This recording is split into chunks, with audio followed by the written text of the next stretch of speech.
So we can start with this egg shape. It's a very useful shape for a lot of body parts, and how I like to start is with the ribs, which are very central to the whole body and expression of the body. So if we make the egg shape right in the middle, and we do the same thing that I did in the earlier exercise, we make something that's moving around in a belt-like fashion around the center, the equator of the egg, and a center line down the middle and around, of course, this way. We have this point here. These lines stand in for the bottom of the sternum here, right in the center of the chest. So if you imagine the center line of the body there and the bottom of the pectoral muscles here, we can kind of crack open the rib cage as it naturally separates from the bottom of the sternum at about a 45-degree angle, and let that move around and back up to the spine at a slightly lower point on the drawing, because there are a few floating ribs and so forth. So just in a schematic, simple sense, the ribs are a little bit lower in the back. So this area here is inside. That's where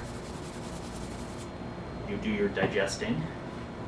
And then there's a hole that opens at the top of the rib cage, which is slightly tipped forward, and that's the hole out of which our neck emerges.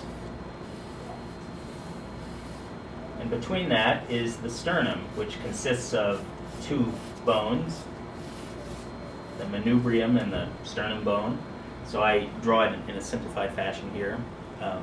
Looks a little bit like a necktie. And that's the rib cage. And once you have those landmarks, you can move them around in space and express where the torso is situated. And now I want to attach legs to this figure. So the way that I do that is to move down the 45-degree angle about 2/3 of the way to these points, which is about a sternum length distance, so about this length turned horizontal. All of these distances are approximate.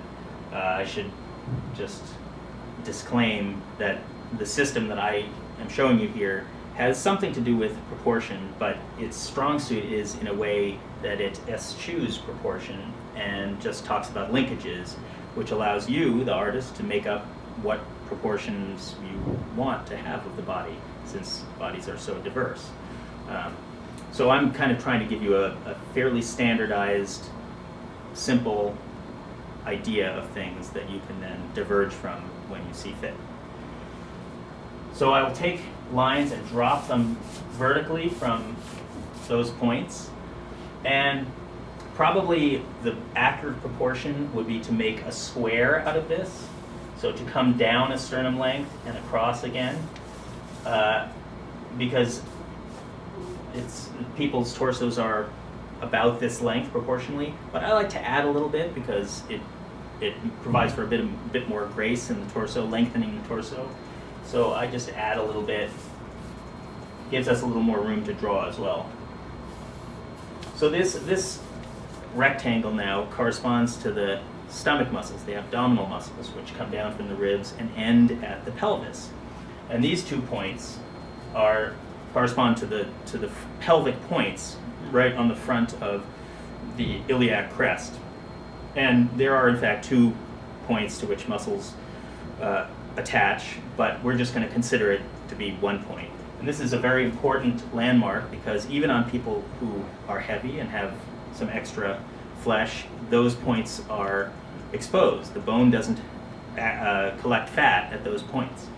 So the interaction between these points and the other landmarks describe whether there's twist in the torso or lean or stretch and compression and so forth. But these represent really the beginning of the groin and the beginning of the leg. So I'll just drop the legs down very quickly, and then maybe we'll take a short break and let you catch up and go on from there.